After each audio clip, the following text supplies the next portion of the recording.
Nós estamos juntos aqui no Centro de Mídias, no segundo ano do ensino médio, para discutirmos questões que são muito importantes.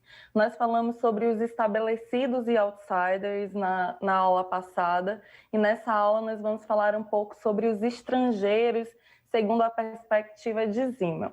Mas, antes de falarmos sobre a nossa habilidade, hoje é um dia, essa semana, esse mês, nós estamos discutindo as questões do Dia da Consciência Negra. E o Dia da Consciência Negra é uma data, né, extremamente importante para refletirmos sobre o processo de resistência, né, das pessoas negras que foram escravizadas por mais de 300 anos no Brasil. É claro, nós não estamos discutindo a questão da escravidão, que foi horripilante. Nós queremos lembrar que, com esse momento histórico, nós também vivemos todos os processos de resistência, né? Desde o tráfico negreiro, desde o navio negreiro, nós discutimos as questões relativas à resistência da população negra, a importância da cultura negra, da cultura dos povos e etnias negras, né? Então, eu e a Fabi, nós gostaríamos que vocês colocassem, né, no chat filmes que vocês consideram importantes para refletirmos sobre a consciência negra. E eu separei aqui algumas personalidades e intelectuais negros brasileiros que são importantes para pensarmos o nosso referencial negro como uma potência de diversidade e de intelectualidade para pensarmos a diversidade e a construção da identidade brasileira. Então, nós temos o próprio Zumbi dos Palmares, a Dandara dos Palmares, a Teresa de Benguela, nós temos Luiz Gama, André Rebouças, Nilo Peçanha, Cruz e Souza. Como intelectuais e pesquisadoras brasileiras e pesquisadoras negras, nós temos a Luísa Bairros, nós temos a Sueli Carneiro, Lélia Gonçalves, Nilma Lino Gomes, Djamila Ribeiro. E tem uma curiosidade, viu, Fabi? Eu fui contemporânea da Djamila Ribeiro na universidade e da Nathalie Neri também. Então, quais são os filmes, né, que vocês pensam? E se vocês conhecem essas autoras e essas personalidades negras, por que é importante reafirmarmos esses intelectuais e essas personalidades negras na história, para falarmos sobre resistência, né, e construção da identidade brasileira? Quais são os filmes, Fabi, que você indica para pensarmos esse novembro e, na verdade, a construção da identidade brasileira? Oi, gente, estamos aqui, né, para mais uma aula. É uma honra estar com vocês aqui. Antes de começar, a professora Maricela falou sobre a Rosa Parks também, né?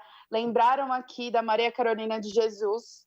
Carolina Maria de Jesus, eu sempre troco. O pessoal da minha escola deve estar rachando o bico agora, porque eu sempre troquei. Mas a Carolina Maria de Jesus, né, maravilhoso. O Quarto de Despejo, né, hoje já é um livro que tem nas escolas. E a gente sabe que teve até uma aula, acho que com o Mauro, que ela participou. E é uma história incrível, né? Sobre filmes, os professores aqui deram várias ideias pra gente, né? Então falaram sobre Dandara, Selma, o filme do Mandela, Amistade, 12 anos de escravidão, cadê? Que mais? Os Olhos que Condenam, Escrava Isaura, o filme do Besouro, né? O filme do Zumbi de Palmares, O Nascimento de uma Nação, Malcolm X e as Panteras Negras, então, Chimamanda, que é um documentário, Crash no Limite, falaram aqui sobre a questão da Clara Nunes, O Canto das Três Raças, né? O Quarto Suspeito. Colocaram aqui que tem um HQ muito legal, né? Que conta a história da Carolina Maria de Jesus, mas Orfeu. Nossa, eu lembro desse filme. Mas a gente separou também alguns, assim, um pouco mais contemporâneos. A gente lembrou de Moonlight, né? A gente tem que também falar que a Tati, a produtora, né, da aula anterior, ajudou a gente a lembrar alguns. Então, temos Moonlight, Infiltrados na Clã.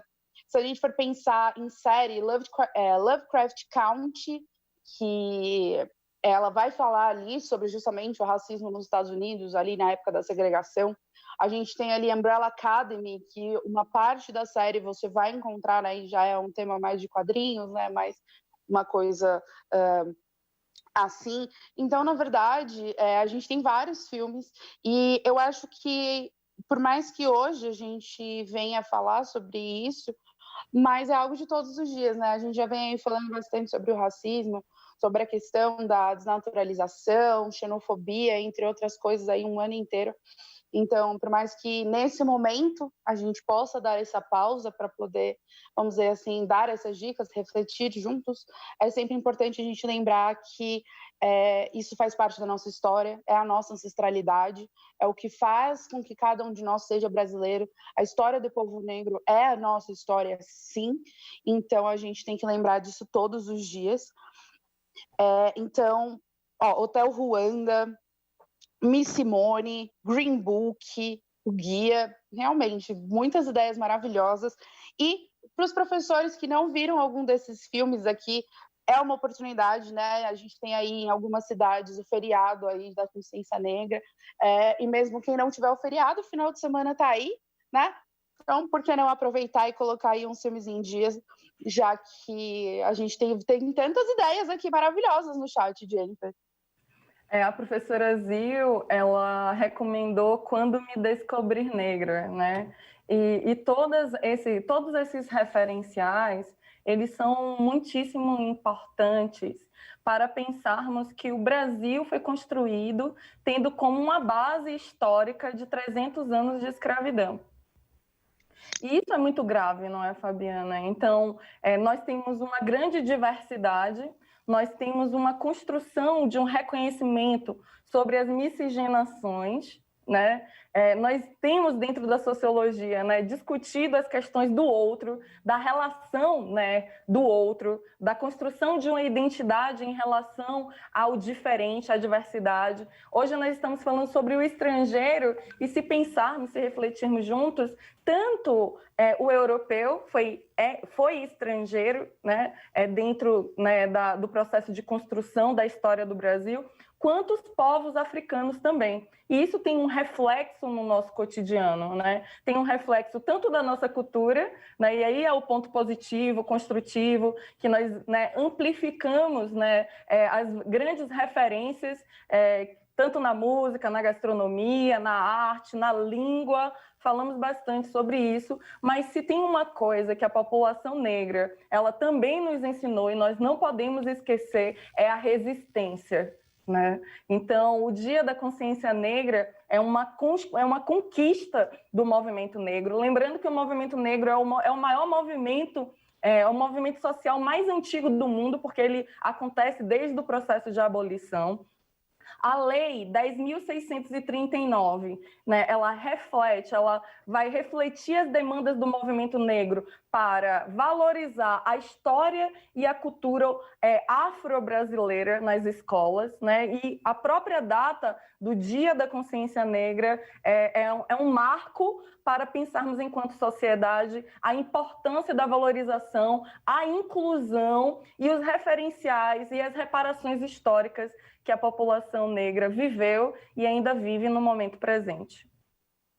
Exatamente. Olha, Jennifer, olhando esse chat aqui, teve muita coisa que eu não assisti, que eu nem sabia, entendeu? Eu já estou com várias referências, entendeu, para assistir. Eu agradeço do fundo do coração a todos os professores que estão aqui compartilhando, né? E eu acho muito válido compartilhar com seus alunos também, né? Compartilhar com os colegas. E não precisa ser filme, não. Pode ser livro, pode ser, né, autores, tudo que vocês quiserem, música, né? Eu vi que falaram aqui de Facção Central, falaram sobre, né, a gente tem o Racionais aí, então acho que muitas das coisas que vocês estão colocando aqui são muito legais. Então, bora começar a nossa aula. Para começar, né, como sempre, vamos colocar a habilidade aí na tela para vocês irem acompanhando com a gente. Então, a habilidade de hoje é desenvolver uma visão sociológica da figura do estrangeiro. Né? Então, como a Jennifer mesmo falou, na aula passada a gente trabalhou aí a ideia dos estabelecidos e outsiders por Norbert Elias, e hoje a gente vai entrar aí no Simmel e vamos ver se eles têm alguma relação, né? Vamos ir trabalhando durante a aula, né? Pensando se a gente consegue fazer uma relação entre a aula anterior e essa, que esse aí é o pulo do gato, tá? como a gente sempre gosta de começar a aula, então vamos começar também com uma interação, tá? Vai aparecer na tela para vocês também, né, a interação. Porque justamente a gente quer que vocês já comecem assim, ó, trabalhando com a gente. Então, o que define alguém como estrangeiro, na sua opinião? Tá? Não existe resposta certa, não existe resposta errada. O que a gente quer saber é a visão de vocês, alunos. Então, o que define alguém como estrangeiro? A gente vai deixar 1 minuto e meio, 2 minutinhos aí para vocês responderem e a gente já volta.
Gente, muitíssimo obrigada por todas as interações, são muito importantes. Vocês colocaram pontos que serão discutidos ao longo da aula, então vamos lá. O professor João falou sobre o que define o estrangeiro é a nacionalidade. Já a Tânia diz que é alguém que veio de outro país. A Andréia, outra localidade. A Márcia visita, né, que o estrangeiro é aquele que está visitando. Já vamos falar sobre isso, Márcia. Já a Tamara não pertence a um determinado grupo e veio de fora. E nós temos também, Fabi, a colaboração da Maria Clara, que diz, que é uma aluna, disse assim, alguém que esteja fora do seu lugar, fora da sua cidade natal, fora do ambiente que ela costuma morar e se localizar. Para mim, isso define alguém como estrangeiro. E isso é muito interessante, isso é extremamente importante, porque discutimos questões, né, que estão relacionadas ao conceito que nós vamos trabalhar, principalmente essa colocação da Maria Clara, né, que está fazendo uma referência que o estrangeiro nem sempre é aquele que veio de fora, mas nós vamos ver essas questões, essas nuances e complexidades do conceito de estrangeiro. Uma reflexão importante é que nós temos sempre algum tipo de contato com o estrangeiro, com este outro. Seja uma ligação na própria família, não é, Fabi? Você que já me contou várias vezes aí das suas origens. E também o estrangeiro dentro daquela perspectiva do forasteiro, daquele que veio de fora. O estranho, né? O outsider dentro da perspectiva do Norbert Elias. Então, vamos refletir sobre isso, não é, Fabiana? Exatamente. Olha, falou de estrangeiro, realmente a minha ancestralidade deixa isso bem claro, né? E só que para a gente analisar, né, o que é esse estrangeiro, primeiro a gente gostaria de ler junto com vocês, né, uma definição do dicionário, né, que você encontra ali. É claro, a gente faz algumas adequações, mas basicamente essa é a definição do dicionário, vai aparecer aí na tela para vocês. Então a gente tem como a primeira definição, né, algo ou alguém que é de outro país, que tem a sua origem em outra nação. Então, por exemplo, um cidadão estrangeiro, quer dizer que ele está no Brasil, mas ele é de outra localidade. E a gente tem no sentido figurado, que é aquele que não pertence ou não se sente pertencente a uma região, a uma classe ou a um meio. E é nessa definição de sentido figurado que a gente vai se basear. Porque muitas vezes a gente tem a noção de que o estrangeiro ele realmente precisa vir de uma localidade muito distante, né? O estrangeiro ele vem de outro país, né? O estrangeiro ele vem de um lugar que para a gente é muito diferente, é muito estranho. Então, quando a gente já vai para uma teoria sociológica, a gente vê que talvez esse estrangeiro ele não seja tão distante quanto a gente pensa, tá? Então, hoje a gente vai trabalhar o conceito de estrangeiro de cima e a gente vai relembrar um pouco quem é esse símil, né? Quem é esse ser humano, né, que formulou essa teoria. Então, vai aparecer aí na tela para vocês quem é o símil, tá? Então, George Simmel, ele é um sociólogo e um professor alemão, tá? E é sobre essa teoria do estrangeiro que a gente vai falar hoje, porque justamente, né, como sociólogo, o Simmel quis entender esses processos de socialização, né, justamente os processos que acontecem dentro da sociedade. E quando a gente fala de estrangeiro, segundo o Simmel, ele não tem a mesma conotação de estrangeiro que a gente tem, vamos dizer assim, do senso comum, vamos colocar dessa maneira. Então, segundo o Simmel, o estrangeiro, na verdade, ele é aquela pessoa que ele viaja para outro lugar, ele vai para outro lugar e ele fica. Então, eu sou de São Paulo, mudei para Porto Alegre e fiquei em Porto Alegre, sei lá. Então, a partir do momento que eu me estabeleci, que eu fiquei lá, eu sou considerada uma estrangeira. Agora, o que a gente tem como noção de estrangeiro, que é aquela pessoa que vem de outro país e vai embora, veio só para conhecer, é o que, na teoria do Simmel, é conhecido como um viajante, tá? Então, o estrangeiro, qual é a ideia? Eu, Fabiana, paulista, nasci em São Paulo, vivi em São Paulo, e aí eu vou para outro lugar. A partir do momento que eu vou para outro lugar, obviamente, eu carrego comigo a minha herança de onde eu vim. A maneira com que eu falo, a maneira com que eu como, na verdade, todos os trejeitos de alguém que é paulista. E aí, essas pessoas, eu vou entrar, né, vou, sei lá, para uma outra cidade. Quando eu chegar lá, as pessoas lá vão ter outros hábitos, outros grupos sociais, elas já vão ter montado ali toda a sua, vamos dizer assim, todo o seu aspecto cultural daquele lugar, né? Quando eu chegar lá, obviamente vai ter um estranhamento, porque eu não pertenço àquele lugar, né? Eu vou ser um estranho. Só que mesmo eu me adaptando àquele lugar, mesmo eu, sei lá, acabando pegando o jeito de falar, pegando as regras sociais, eu sempre vou ser estigmatizada como uma estrangeira, porque desde o começo eu não pertencia àquele lugar. Então, por eu não pertencer, eu sempre serei vista como estrangeira, como alguém que, mesmo me adaptando, eu nunca vou estar completamente coesa naquele lugar. Eu nunca vou estar, vamos dizer assim, completamente pertencente. Sempre vai ter uma parte, né, de mim que vai lembrar ou a mim ou a essas pessoas que originalmente eu não era dali. Né, Jennifer? Exatamente, Fabi. E é muito interessante, né? Porque, assim, discutir, né, a temática do estrangeiro nos leva para uma dimensão da vida cotidiana, né? E trazer esse elemento, né, sociológico nos ajuda a perceber fenômenos sociais que amplifica problemas que são muito importantes, né? Como o preconceito, né, como a exclusão, né, como a xenofobia, que nós vamos chegar a esses pontos. Mas é importante percebermos, como você bem destacou, que o viajante, para Simmel, é aquele que está visitando, né? Ele não tem intenção de se estabelecer. O estrangeiro se estabelece nesse destino. Então, ele tem uma origem cultural, nacional, de uma localidade, ele pertence a um território, ele pertence a uma cultura, ele possui uma língua que o identifica, ele possui crenças, costumes, valores, comportamentos que são diferentes e ele acaba se estabelecendo. E aí a professora Tamara, né, ela colocou assim, Fabiana, o estrangeiro não tem sentimento de pertencimento ao local que vive.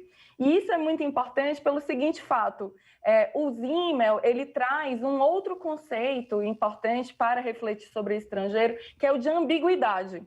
E qual é essa ambiguidade? O estrangeiro, ele é parte do grupo, ele é integrante.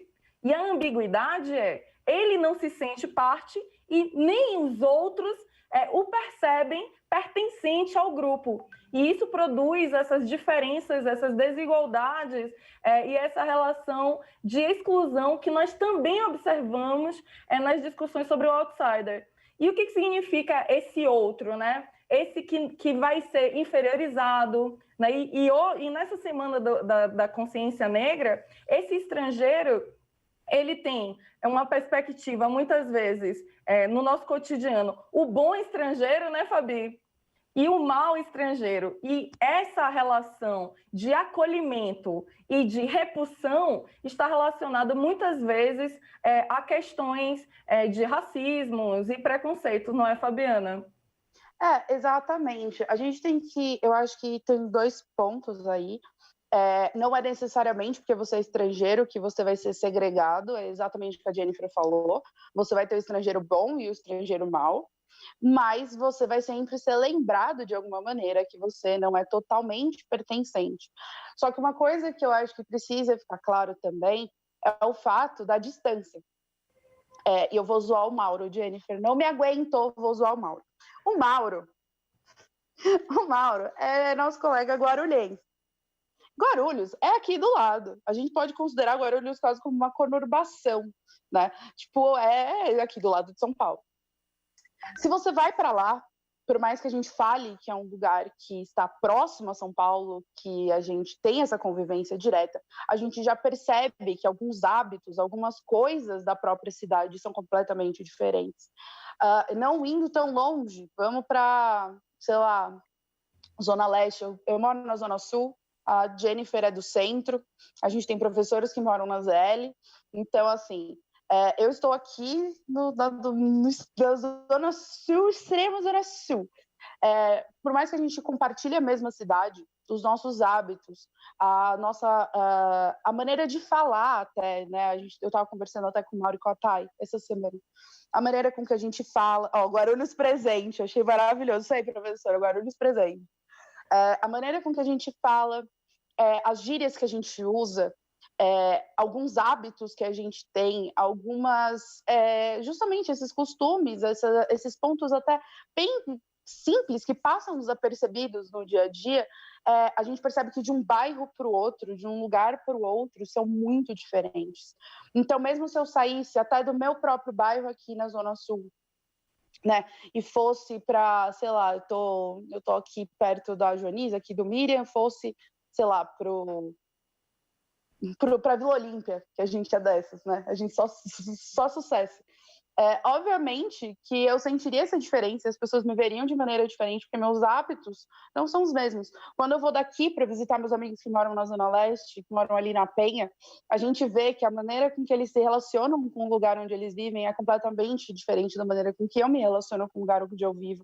Da mesma maneira, a Jennifer se relaciona com o lugar onde ela vive. Então, quando a gente principalmente vê essas diferenças de que no centro de mídias a gente tem professores que moram em lugares absolutamente diferentes dentro de uma mesma cidade ou de um núcleo, né? Porque tem gente de Osasco, tem gente de Guarulhos, enfim.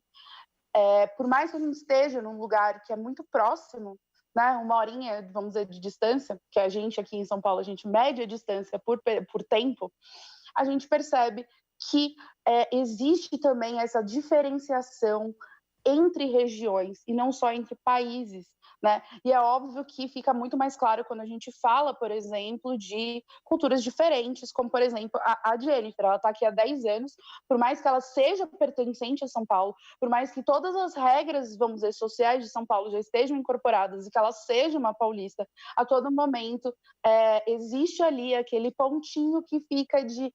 Bom, ela não é 100% paulista, vamos colocar assim. Acho que a Jennifer sabe até explicar melhor que eu, né? Nós estamos discutindo com esse conceito as questões relativas a esses marcadores da diferença, não é, Fabi? Esse outro, esse itinerante, né? Essa marca da transitoriedade, né? Que é o deslocamento físico, a relação com o país, com a nacionalidade, mas também estamos trazendo elementos sobre ser estrangeiro dentro do nosso próprio país, uma vez que o Brasil ele tem dimensões continentais como os nossos. E a Maria Clara, né, ela trouxe uma questão muitíssimo interessante, é aluna da professora Zil. Temos os estrangeiros que saem de um estado e vão para outro, tem os estranhos que são de outro país, que vêm para o nosso, mas também tem os estrangeiros que, por exemplo, saem de uma escola e vai para outra. Ela é uma estrangeira nessa escola, exatamente, Maria Clara. Nós estamos discutindo esses marcadores da diferença, né? E a produção desse lugar de pertencimento. Então, outros professores eles colocaram sobre a importância de estarem trabalhando, sendo de uma cidade, estarem trabalhando em outra, faz parte do grupo e não é reconhecido por ele. Então, desconstruir esse lugar de que o tratamento de exclusão, né, é normal. Nós temos discutido sobre a necessidade do desenvolvimento, do estranhamento, da desnaturalização, do olhar crítico para os fenômenos, né, para as relações sociais, e olhar para o estrangeiro é fazer essa associação sobre as marcas da diferença e como essas diferenças influenciam na interação desse indivíduo, nas relações de reciprocidade, na relação do indivíduo com o grupo e as violências que podem surgir daí. A gente tem que pensar que, na verdade, eu não lembro quem colocou aqui no chat, falou, todos nós somos estrangeiros. Em certo grau, sim. Né? Toda vez que eu saio da minha casa, que eu saio do meu núcleo e vou para outro bairro, eu vou para outro lugar, sim, eu sou uma estrangeira naquele local. Só que a questão é justamente o que a Jennifer falou, ser um estrangeiro, ser alguém fora, não significa ser algo ruim ou ter alguma conotação negativa, mas normalmente a gente faz a questão de sempre segregar.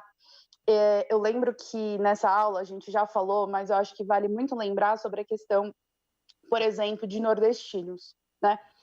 Aqui em São Paulo, eu acredito que quase na cidade inteira, né? A Jennifer que mora em outro lugar, qualquer coisa pode me corrigir, mas praticamente todo lugar que você vai de São Paulo tem Casa do Norte.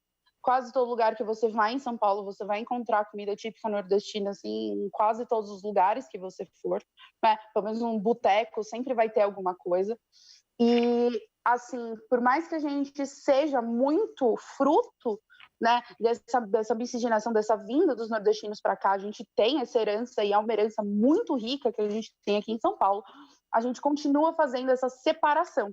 Então, às vezes o cara mora aqui há 30 anos, ou às vezes ele nasceu aqui, né, ele é filho de nordestinos, ele nasceu aqui, e a gente faz muito questão de continuar separando ele, como se ele não fosse pertencente a São Paulo, sendo que não existe nada mais pertencente a São Paulo do que essa mistura, né, do que essa miscigenação, vamos colocar assim. Então, isso é uma coisa que a gente tem que pensar, porque às vezes a gente exclui algo que já faz parte, né? É aquela história, como a gente tem preconceito contra nordestino, sendo que Casa do Norte aqui tem em todos os lugares. A gente é fruto dessa história, né? Os temperos que a gente usa em São Paulo, boa parte da nossa culinária tem toda essa inspiração e a gente tem essa questão. Até a professora Lucilena falou que aqui na Baixada tem muita Casa do Norte. Exato. Né? E mesmo a gente tendo essa presença muito grande, a gente faz questão de separar que ele vem de um lugar diferente do nosso, mesmo que a nossa herança seja deles também, né? Mesmo que essa cidade também seja deles. Fala aí, Jennifer. Discutindo, né, Fabi, sobre esses estrangeiros, né, que nós temos aqui em São Paulo e no Brasil inteiro, né, sobre as influências históricas, né, que nós temos. Então, São Paulo, em outro momento, quando estávamos discutindo sobre cultura e sobre a influência de outras culturas na produção de uma identidade, nós estávamos pensando qual é a comida típica de São Paulo, e vocês falaram pizza. Então, nós temos influências, né, dos italianos, dos alemães, dos próprios portugueses, japoneses, chineses, coreanos, sírios, bolivianos, chilenos, argentinos. Vejam, esses estrangeiros estão fazendo parte da nossa cultura. E como tudo dentro da sociedade é uma construção histórica, social, econômica, política, porque nós temos essa capacidade de construir cultura, e ao construirmos essa cultura, nós precisamos saber as suas origens, a origem das nossas diversidades, para que essa diversidade ela não gere exclusão. Então, como tudo é produzido pela cultura e nós somos socializados, nós precisamos identificar o estrangeiro como pertencente das nossas relações sociais e percebermos a importância do estrangeiro para a composição da nossa identidade, da nossa cultura, para não naturalizarmos o estigma. Então, eu vou ser sempre a outra. Eu sou nordestina, então, assim, quando eu falo bom dia nos lugares, as pessoas sabem, ela é forasteira, ela não é daqui, né? Ela é de fora.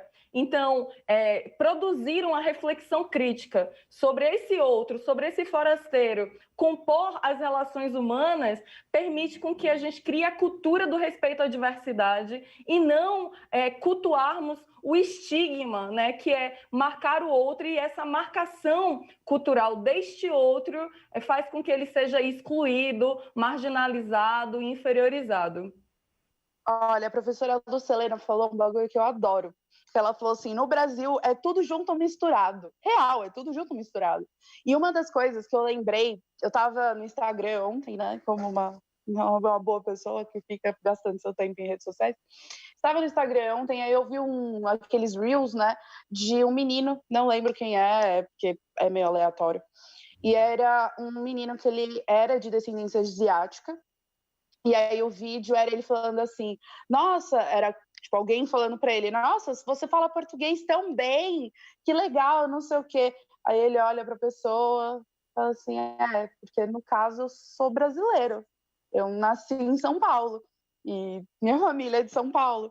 Porque exatamente, às vezes a gente acaba estigmatizando por aparência, né, por outras coisas, pessoas que, na verdade, são pertencentes à nossa cultura, né? Então, por exemplo, a gente tem essa questão com os asiáticos. A gente tem a maior colônia japonesa fora do Japão aqui no Brasil, né? E a gente continua pegando e colocando que, nossa, ele é asiático, é japonês. Não, ele é paulista tanto quanto você, né? Ele pertence a essa cidade e ele faz parte da nossa cultura, tanto quanto cada um de nós.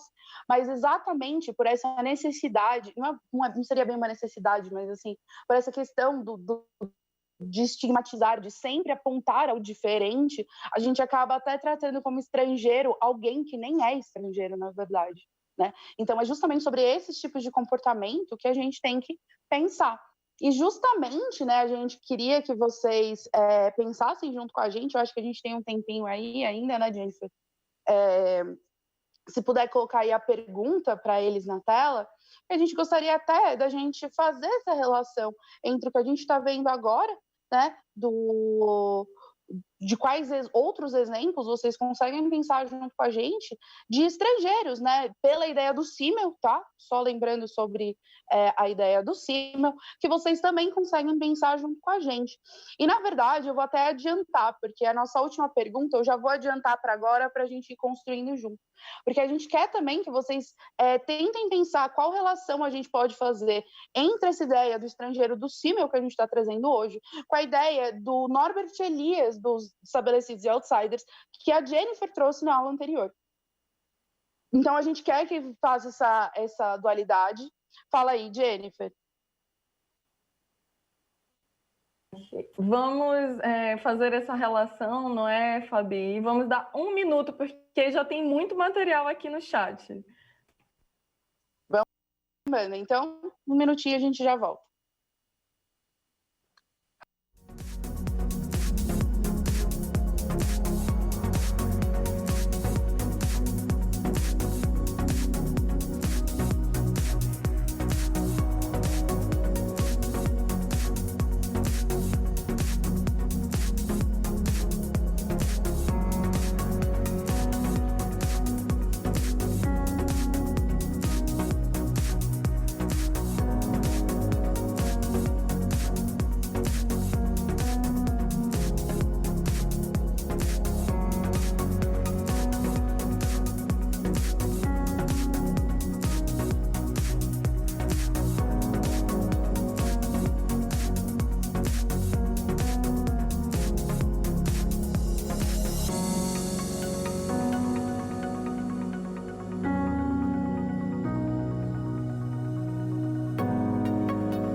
Pronto, gente, muito obrigada por todas essas interações. Nós recebemos, né, essas relações e percebemos o quanto que esse conceito ele vai se sedimentando e a gente vai compreendendo a importância, né? A Má falou que ela tem um sobrenome, Fabi, que é um sobrenome italiano. O sobrenome dela é Congil. Você consegue pronunciar isso? Congil. É um sobrenome... Eu nem achei aqui. E aí ela disse que sofreu bullying na escola por causa desse sobrenome, né? Que é bem raro, e ela tinha vergonha de não se sentir parte, né? Do grupo que tem esse... Amiga, tenho que soletrar meu sobrenome até hoje. Até hoje. Ó, se tiver... Fica na paz. Super brasileiro, Santos Souza, mas aí tem alguns referenciais, né? Ao mesmo tempo que você pode ser vista como outra, você pode ser valorizada justamente por isso, né? Da relação que o brasileiro tem com os estrangeiros que são europeus, e não as etnias africanas ou latino-americanas, que têm um tipo de valorização que é diferente. Te cortando rapidinho, justamente o meu sobrenome, por ser europeu, ele sempre foi muito valorizado. Eu nunca tive que ter vergonha do meu sobrenome, ao contrário, as pessoas achavam chique. E acham até hoje, chiquérrimo o meu sobrenome. Então, justamente, a gente também tem essa seleção entre o que é o estrangeiro super legal e o que não é o estrangeiro super legal, né? Lúcia, ela fez uma colocação que eu achei engraçada. Meu irmão, que é paulista, é estrangeiro no Ceará há 5 anos e está morando lá. E é interessante, né? Porque, assim, existe alguns estigmas em relação ao paulista, né, Fabi? O paulista no Nordeste tem uma certa relação, identificação, que é aquela pessoa muito branca que está, né, passeando em dias nublados. Mas é claro que não é isso. Essa é justamente o exemplo sobre o estigma que nós queremos desconstruir aqui. Os professores também falaram sobre o exemplo dos imigrantes de forma geral, o idoso, Fabiana, né, que enaltece apenas a juventude, né, a relação este outro, né, que não é parte do grupo, uma pessoa idosa, e nós vamos até falar isso na aula do 3º ano, né, Fabi? Exatamente. Eu vi até aqui falando sobre as pessoas em situação de rua, né, que elas são tratadas como não pertencentes, né, justamente elas são excluídas. Achei muito ótimo, muito bom esse exemplo. Negros, os diferentes grupos religiosos, as tribos urbanas, as diferenças musicais e como produz o estigma. Lembrando que o estigma é uma criação, é uma construção coletiva. É quando uma coletividade rejeita uma diferença. Só para finalizar, a aluna Ruth perguntou: uma pessoa que faz intercâmbio é estrangeira? 2 pontos. Se for segundo o CIMEL, ela é viajante, porque ela não vai ficar lá. Por mais que ela fique lá um tempo, ela vai voltar para o lugar de origem. Se não for a definição do dicionário, vamos dizer, de estrangeiro, sim, ela é um estrangeiro. Então, depende de qual dos conceitos você vai usar. O do dicionário ou o sociológico, com base em CIMEL. Fechou? Acho que a gente já está sem tempo. Queremos agradecer a participação de vocês. Avaliem a nossa aula. Obrigada e até a próxima, gente. Obrigadão. Muito obrigada. Até a próxima aula.